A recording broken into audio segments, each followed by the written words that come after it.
The caste system is a traditional form of stratification from Hinduism that classifies people into 4 different groups. The caste one is born into will determine his or her social status, job, diet, and behavior. This 3,000-year-old system still to this day has a significant impact on Indian society.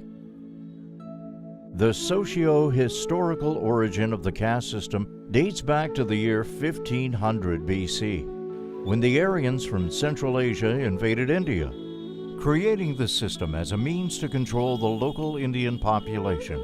Throughout the years, the system was transformed by the ruling elites and became part of Hinduism, the largest religion in India.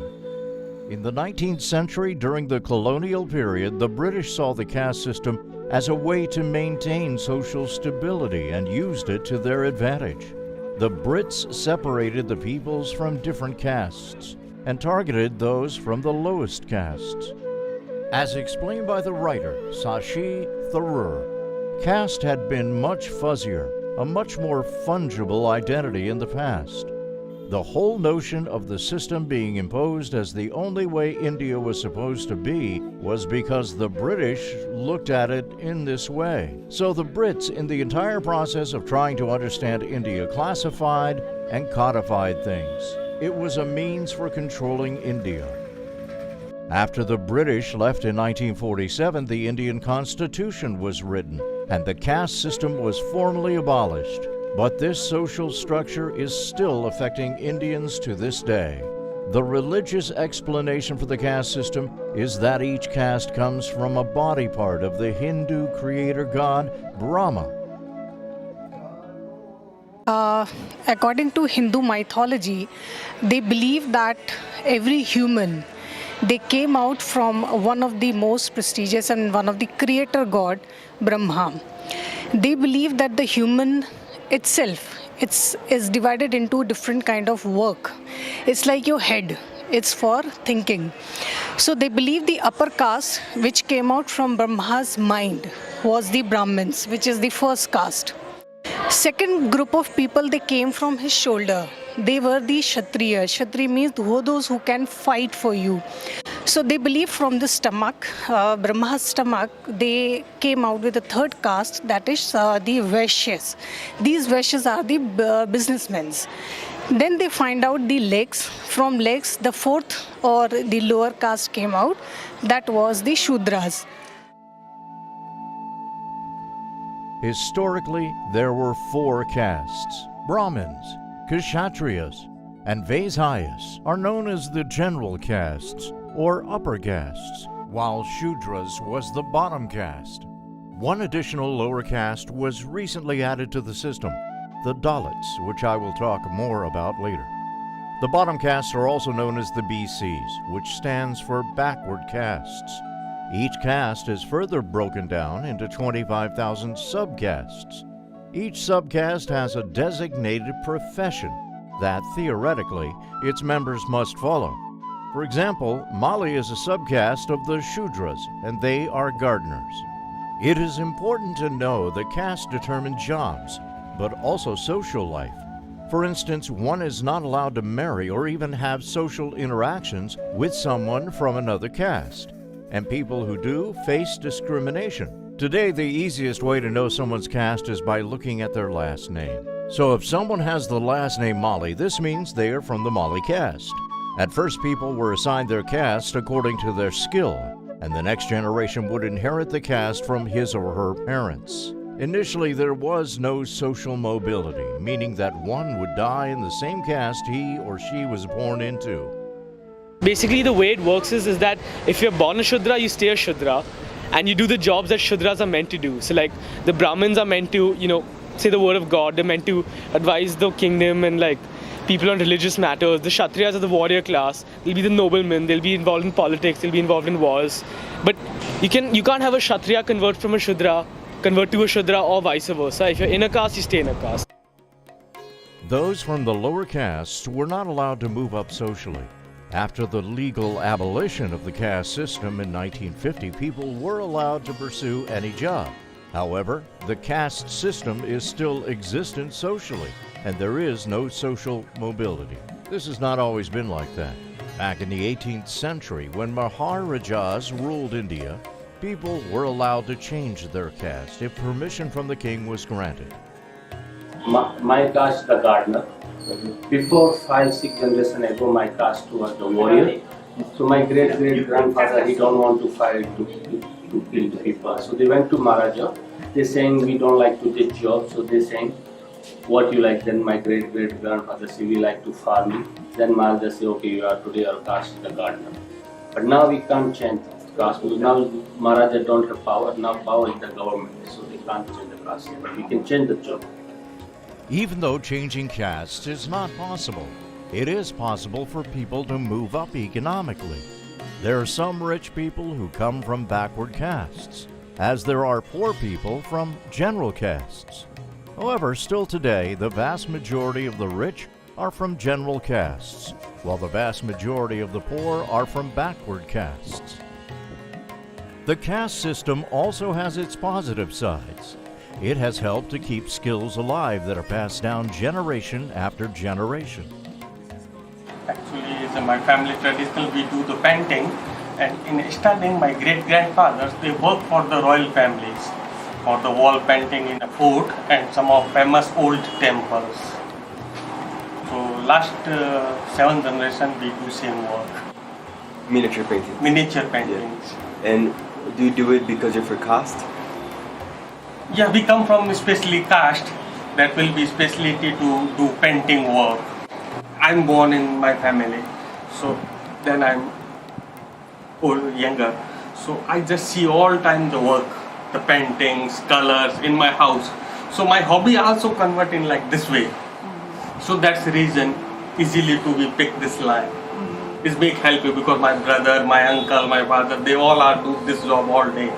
So I play with the colors in it, then I'm kids. So it's very easy to choose the career on this way. Different castes also have different customs and traditions.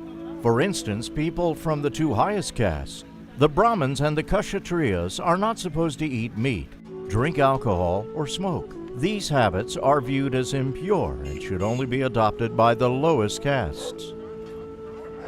The upper caste people, they are mostly they are the priests, who always live in temples, who always very close to the gods. So they are not allowed to eat meat. If they will eat meat in front of the people will be angry on them, or they also don't want to eat the meat. And why the lower caste people they eat the meat? Because those people, in the previous time, they were working with dead bodies. I said, they were not able to find any work. So sometimes they don't have food to eat. So they started eating the meat also. However, as India progresses, people are caring less and less about caste diet restrictions. But today, do you see a difference in the diet of people from overseas and general castes? For what? The diet, what they eat. Now no more meaning. Still we have like a same system, but people that don't believe now, people are very well educated. So they like that, they don't care about these things, they never try to follow these things, but few people they can follow, but new generation that don't care about these kinds of things. In the past, the color of the turban was determined by the caste. Nowadays, this has changed and people wear whatever they want. And all the caste they're using the turban is different. Like yellows, they used to warrior people. Pink, they used to businessmen. Brahmins, the religious caste, have a unique hairstyle called sika, like the one you're seeing right now, and they wear a piece of string around their chest. The 5th caste that was recently added to the system in the early 20th century is the Dalit caste, also known as the Untouchables, or the Harijan. This caste is considered to be an outcast. Untouchable jobs include things like handling dead animals and humans, sweeping the streets, and handling any form of human waste like blood, feces, urine, and saliva. By doing these impure jobs, they are considered spiritually polluting. In India, dirty and impure are two different concepts. Rubbish on the floor and rats may be seen as dirty, but not impure. So anyone from any caste would touch, whereas fresh human waste or dead bodies are viewed as impure. So people from higher castes would not touch it. This leads to untouchability, which is the practice of ostracizing and not touching the Dalit group, hence the nickname, the Untouchables. Still to this day, the people who are doing these jobs come from the Dalit caste. The men you are seeing right now are responsible for carrying the bodies of dead cows to a dumping site. They are all from the Dalit caste. Today, Untouchables make up 16% of India's population, and this represents over 200 million people. Although untouchability was outlawed along with the whole caste system in 1950, it is still practiced to this day, especially in rural parts of India. Urban areas it is not, but yes, in rural areas it's still there, where most of the cleaning work, because in India, as you are aware of, many villages they don't have a toilet facility, so they are using the public toilets. And this public toilets, cleaning and everything, still the lower caste people are doing. And they have their separate colonies. They have separate houses, which is not along with the normal. So if every upper caste people are inside the city, these people are staying outside the city. So even still nowadays in most of their village areas, these people, they have their colonies separate, where most of them, they don't have amenities like no water, no roads, no toilet facilities, not even they have a security systems like they have a police and everyone, but most of these colonies are still, they need more points to be concerned. Historically, Untouchables have always been disadvantaged in comparison to other castes. They were not allowed to go to school with students from different castes, and people would refuse to work with or for them. When India was the British colony, that time the lower caste people, they were not allowed to get education because of the rigid mentality, as I mentioned before. They were always considered as untouchable. They are not allowed to mingle with others. They are not allowed to play with them. They are not allowed to go to school. They were not allowed to enter temples. This is all which has come together, the kind of work they were involved with, keeping that humanity in mind. But when India received independence, the very first thing which they thought of removing untouchability. So Gandhiji, I think everyone know the personality. He came up and he said untouchable is not a word which we can use for them. So they have started calling them the Harijan. Harijan means the son of God. This name was given by him, and in Constitution they had made equal rights for these untouchables. Although the Constitution states that people from all castes have the same right, discrimination is still prevalent in Indian society. In general, people from higher castes do not want to be anywhere near the Untouchables. So people from the highest caste, they don't want to be near the people from the lowest caste.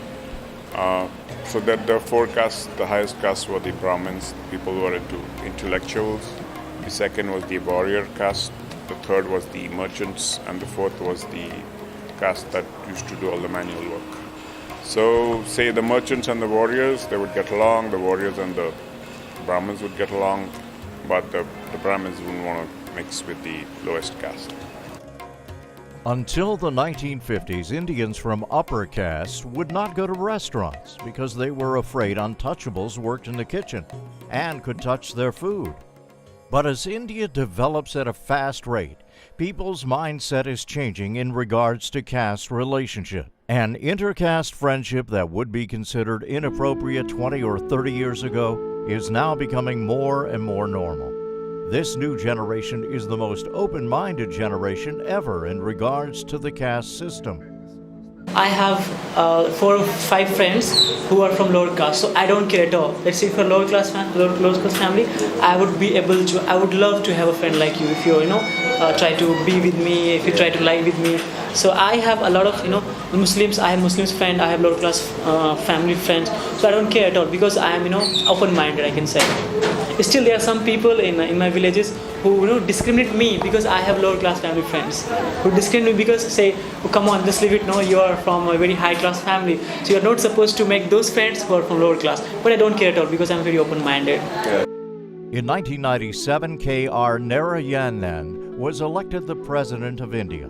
He was the first and so far only Dalit person to ever be elected president. This was a huge step forward, and it showed that Indians are becoming more progressive and open to end discrimination. Still today, he remains as one of the most popular Indian presidents ever. He was accepted by everyone as the president, and people were happy about it because he represented a large section of the population. You think he changed people's opinion on people from different castes, on Dalits? Definitely, yes. Definitely. For the good or for the bad? For the good. But not everyone is open to change. There are still many people who discriminate on people from the Dalit caste, even if they do not work with impure things. They believe that getting in contact or being anywhere near an untouchable is polluting, and that will lower them to the same level as the untouchables. हाँ, हमारे यहाँ ऐसा होता है कि दूसरे जात का हमारे घर के जो बर्तन होते हैं ना, वो नहीं छू सकता है। और क्योंकि इसलिए मैंने अभी बोला था कि क्यों है वो ऐसा? क्योंकि हम लोग मीट मच्छी नहीं खाते हैं, यही एग्जांपल आ जाते हैं ज़्यादातर, और फिर और होते हैं जो खाते हैं, तो इसलिए जल्दी नहीं आने देते हैं। Would you like to be kids with friends with untouchables or? No, I don't. I really don't like. But for example, would you shake hands with an untouchable person? No. Why? Because they touch. Because in my culture, in my culture is not allowed. We have just touched the Harijan, and I know he's a Harijan, so I go to the home and I take a shower. Because they work with untouchable things. Yes, because they are working. I know. I told you before. Because they are cleaning the street and they clean the toilet. We have a very special caste. So we call that Harijan. So everybody know that. When the kids born, they know very well because I explain when they born, this caste is good or this caste is not good, and you don't touch them. जैसे मीना और वो रहती है, मीना जाट रहती है और हम है ना, तो जैसे उनके नलके भी भर में होते हैं ना, गांव में वो भी अलग होते हैं। वो कुएं भी मतलब जैसे अपने बर्तन को ना, जैसे अगर मान ले किसी का एक साथ में है भी ना, तो अगर हम उनके बर्तन को हाथ भी लगा देते, अभी पहले तो ऐसा होता था कि बर्तन को हाथ भी लगा देते तो वो बर्तन को दोबारा साफ करके कर देते। अभी भी होता है ऐसा? अभी भी बहुत जगह होता है। हमारे जहाँ पे गाँव में होता है। हाँ, हमारे यहाँ होता है, और खासकर राजगढ़ में ज्यादा होता है ये सब। Still today, in approximately 30% of rural villages, public health workers refuse to enter Dalit homes. Untouchables are prevented from entering police stations, and Dalit children are not allowed to sit with children from other castes in school. When Dalits disobey the authority, the consequences can be drastic. Every week, 13 Dalits are murdered, and 5 Dalit homes are burned. What happens if an untouchable goes to a temple that he should not go? What happens to him? Oh, in that case, maybe like beaten to death or. Oh, really? Yeah, it happens. Beaten to death or. Depends on the situation. Out of the village or can be violent or can be like non-violent, but forcefully like drag him out from there and never come here. To try to compensate the historical disadvantaged, the Indian government has special reservations for Dalit people for education, seats in the parliament, and public jobs. In the Indian parliament, Dalits have 24.13% of seats reserved for them. That is 131 out of 543 seats. In education, students who come from backward castes can get accepted into college with lower grades than one from a general caste. In schools, students from backward castes get scholarships. The reservation addresses the historical oppression, inequality, and discrimination faced by the Dalit people. At first, reservations were a provisional measure that was adopted after independence. and was only supposed to happen for 10 years. But it is still happening today. For a Dalit to get a reserved spot, they must apply for a certificate. The process to get the certificate is lengthy and bureaucratic. Certificate, even they send some people for survey. They will come to your house, they will ask their neighbors also, is they are from the caste or not. When I have applied for my caste certificate, it happens to me. People came to my house and they did a survey. So I also have that certificate. This controversial program has been a topic for debate between Indians in the past few decades. Some argue that this helps take Dalits out of the poverty cycle, while others argue that the system is not fair for those who work hard and are part of the general castes. So, and when my kids is born, so we never think they're going to the very good English medium school, because English medium school is very expensive in India. So 1 year price heavy 70,000 rupees, like $1,000 US. So I can't afford. But thank God I'm a lower caste, so I have a certificate for the lower caste. So I show the certificate for the private school. They give me scholarship, like 50% off. So 35,000 rupees 1 year. My one children is private. So both have a 70,000 rupees. So I do manage because I know value of the education. Meena हो गए, गुजर हो गए ना, तो जैसे जो गुजर रहते हैं उनकी पोस्ट ज़्यादा रहती है तो वो जल्दी ऊपर तरक्की कर लेते हैं. और जैसे हम हो गए कोली हो गए तो इनको ना जैसे कि सरकारी ऐसी इनके थ्रू हमें जैसे फॉर्म होते हैं ना तो हमें कुछ माफ़ किया जाता है जो हम इस चीज़ में आगे बढ़ जाए और हमें आगे हम जाए, फिर हमें फॉर्म करने का मौका मिलता है. Nowadays they have opportunities to do other jobs also. But what is the thing, like for example, a family of manure removing from the house, that family, their whole family haven't studied from their last 5-6 generations. So what do you think, like the son, like which is in this century, the new generations, they are also like uneducated, and whatever they are learning from their parents, what they see their parents doing, they think this is our future, until or unless they have another opportunity, which is like a certificate from the government and getting a opportunity into to go for study. Otherwise he cannot go. His family is not making that much money to send him even into the government school, which is free. They just only charge for 10 or 20 or 100 rupees for a month. So even that they cannot afford. So that's why they are those people have forced to do that job. There are still people, mainly from general castes, who disagree with this program. They argue that because the caste system was abolished, all Indians have equal chances, so the system should be based on meritocracy. These days, as I told you, no more meaning of the caste system. These are all systems almost disappear. So now people, they are rich or not rich, it depend on his quality, degree, ability, not because of the caste. Oh no, I hate the concept of reservations. Honestly, the way I think it should be is that it should be a meritocracy, irrespective of where you come from. It doesn't matter who you are, what you do. If you can show that you're capable, you should be allowed to be in that college. It shouldn't depend on your birth or your nationality or your origin. But, and it's not just that. It's also the fact that when they do give these reservations to Dalits and, other castes, it's not the needy Dalits who are discriminated against that get the seats. It's the rich ones in the community that manage to grab them, and often because they're rich and they have access to these colleges, they can get in with lower grades. So it's a completely broken system in my opinion. Another common argument is that reservations should be given according to people's economic situation and not their caste.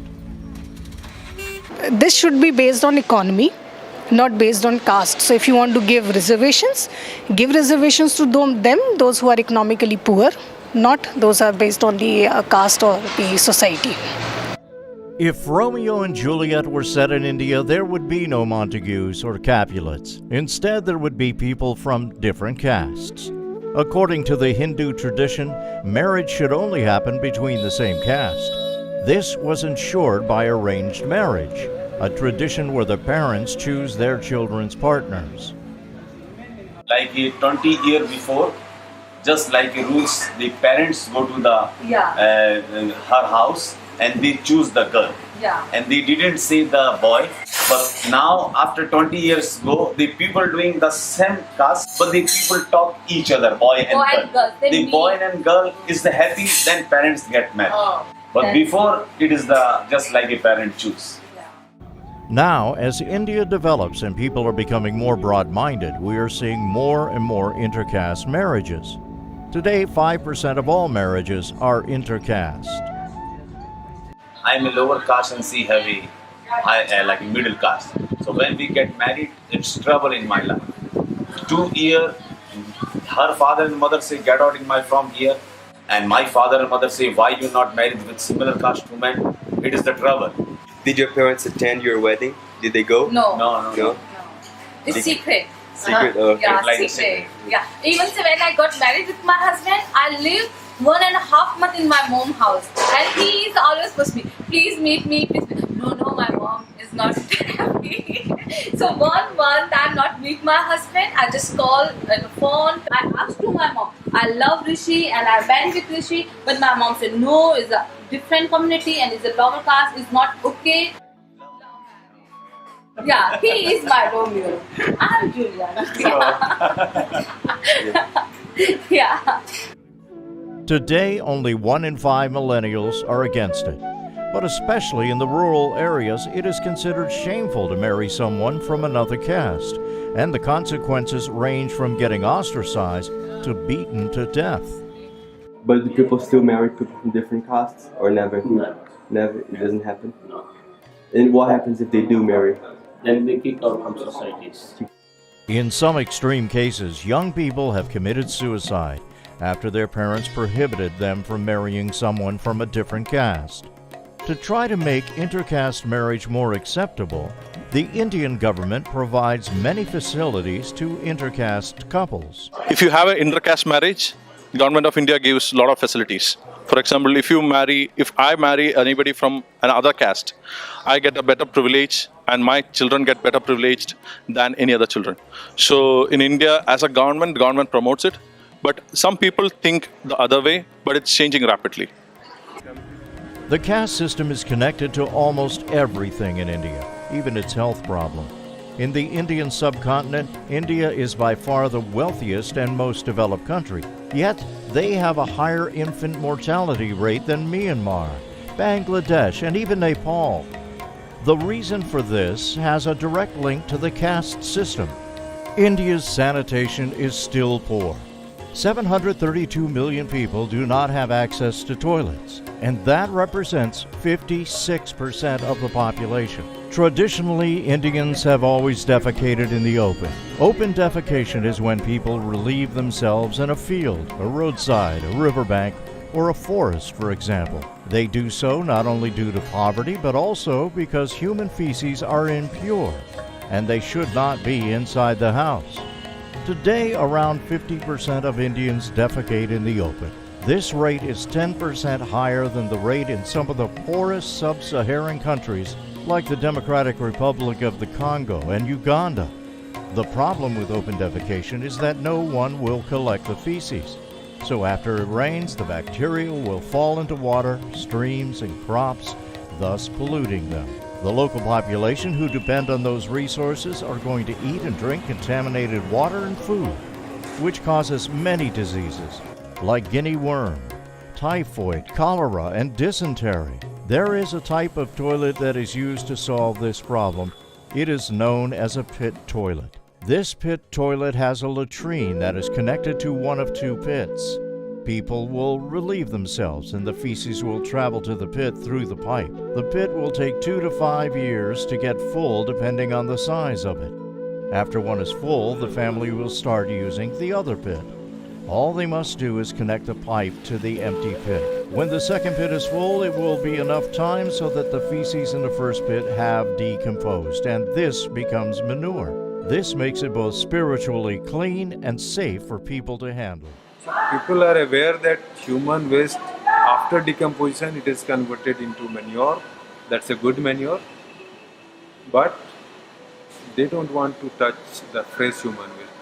The Indian government is now building this type of toilet for people. However, mainly due to corruption, they often only build 1 pit instead of 2. This takes away the whole point of avoiding handling fresh human waste, because there is not enough time for the feces to decompose, so they will have to handle the fresh human waste. In response, many people who have toilets with only one pit in their house prefer to continue doing open defecation. Another big problem is that many people do not want human feces to be anywhere near their houses because it is spiritually polluting. So even if they have a toilet with two pits, they will do open defecation. This is why awareness is just as important as building toilets. Before construction, we start awareness. First, we aware the people of that village where we started construction, and after awareness, we start construction. Then they will use. Otherwise, if you construct the toilet and then ask the people you have to use it, they will not. Sometimes they will use this toilet room, they will convert it into a storeroom. Awareness is very most important. So we are doing awareness first and then we start construction. In neighboring Bangladesh, a much more impoverished country than India, they suffered from a cholera pandemic 20 years ago that had direct causes to open defecation. Since then, the Bangladeshi government has started to build one-pit toilets just like in India for the people. The only difference is that Bangladesh is a Muslim country with no caste system. So after the pit is full, people will handle the fresh human waste and dispose of it safely. Surely the Bangladeshis do not enjoy doing this dirty job, but it is not spiritually polluting to them, and they do not suffer discrimination, so they do it for their good.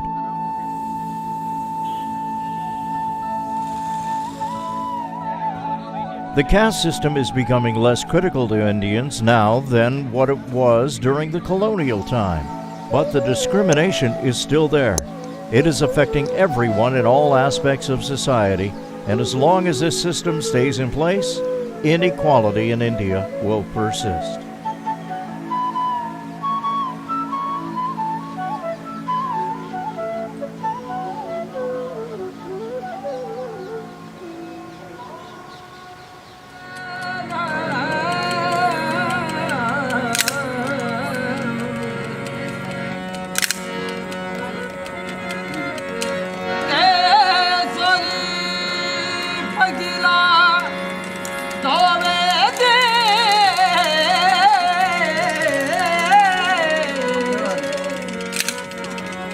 Mare gara